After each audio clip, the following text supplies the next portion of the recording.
नमस्कार दोस्तों। आप सभी का एक बार पुनः नौकरी धारा पर बहुत बहुत स्वागत और अभिनंदन।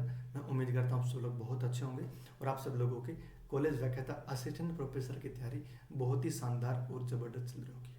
दोस्तों, आप सब लोगों के 17 मार्च 2024 से राजस्थान लोक सेवा आयोग अजमेर के द्वारा Rajasthan assistant professor Rajasthan college व्याख्याता के एग्जाम है वो आप सब लोगों की शुरू हो रहे हैं।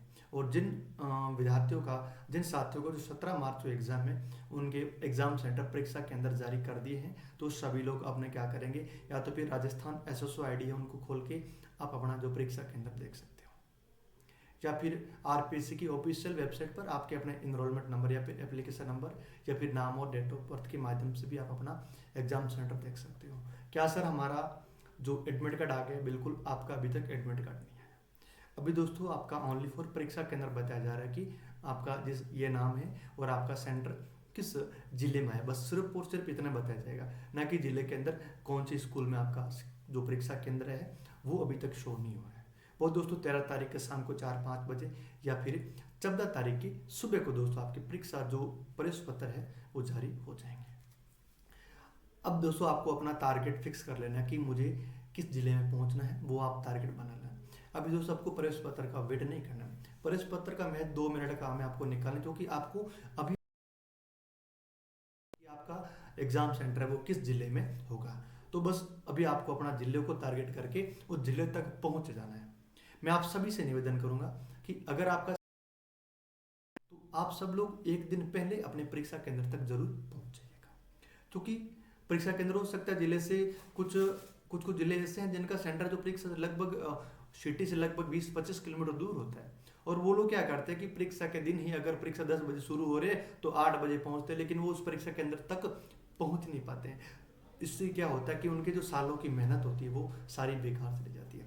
इसलिए मैं आप सब लोगों से निवेदन विनती करूंगा कि आप सब लोग परीक्षा शुरू होने से एक दिन पूर्व, यानी कि दोपहर इवनिंग टाइम तक आप उस परीक्षा केंद्र तक पहुंच जाए, ताकि आप बिल्कुल आराम से रेस्ट वेस्ट फ्रेश हो जाओ। उसके बाद में सुबह जल्दी आप अपने परीक्षा केंद्र पर रवाना हो जाओ, क्योंकि एक दिन पहले कुछ ज़्यादा खर्चा नहीं लगेगा। आराम से पहुंच जाइए और मस्त थोड़ा देखो, रिलैक्स बहुत ज़रूरी है।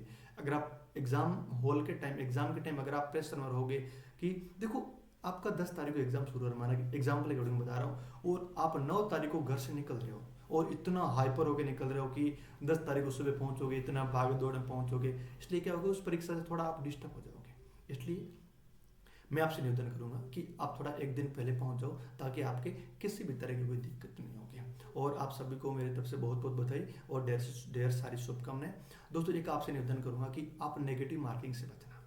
आपको अगर क्वेश्चन नहीं आ रहा है तो बिल्कुल छोड़ देना, हाथ मत लगाना, 5 गोला भर देना अगर आपको नहीं आ रहा है, लेकिन आप नेगेटिव मत करना, गलत मत करना। दोस्तों, आप सिलेक्शन के रेस से बाहर हो जाओगे, ध्यान रखना। ये हालत हुई आप सब लोगों की, जो राजस्थान से बाहर, जैसे पंजाब, हरियाणा, उत्तर प्रदेश, जितने भी मेरे भाई बहन थे और राजस्थान में एग्जाम देने तो आ गए, लेकिन जिन्होंने 25 सही किया और 25 गलत कर दिए, मामला सबके बराबर हो गया।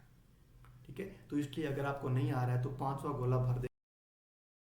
आपसे मैं हाथ जोड़ के निवेदन कर रहा हूँ, क्योंकि आप सब लोगों की इतनी मेहनत है और मेहनत का पानी है वो दोस्तों, आप समझ लो कि नेगेटिव मार्किंग वजह से जितनी मेहनत पर आप दोस्तों पानी फेर दोगे। इसलिए मेरा निवेदन रहेगा कि नकारात्मक अंकन से बचना। अगर नहीं आ रहा है तो 5वां गोला भर देना, लेकिन नेगेटिव मार्किंग मत करना, क्योंकि अगर आप एक क्वेश्चन गलत करोगे ना, समझ लो कि आप हजारों स्टूडेंट से सिलेक्शन की रेस से आप पीछे हो जाओगे। इसलिए आप नेगेटिव मार्किंग से बचना। और रही बात की क्या इस परीक्षा में 40 नंबर लाना अनिवार्य है, कहीं पर भी अनिवार्य नहीं है।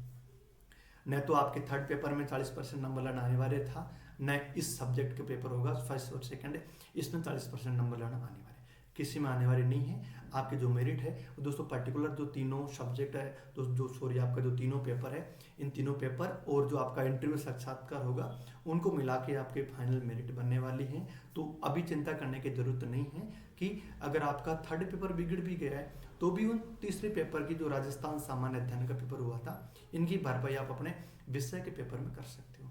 अगर आपका विषय का पेपर भी बिगड़ गया ना, तो भाई साहब आप सिलेक्शन की रेस से बाहर हो जाओगे। इसलिए आप गलती कम से कम करना। अगर आपको पेपर का जो सिस्टम, पेपर का मॉड्यूल अगर आपको समझ नहीं आए, तो नीचे दोस्तों जो नंबर चल रहे हैं इस नंबर पे आप मेरे से कांटेक्ट कर सकते हो, लेकिन गलती करने से बचना। परीक्षा में न के बराबर गलती करना।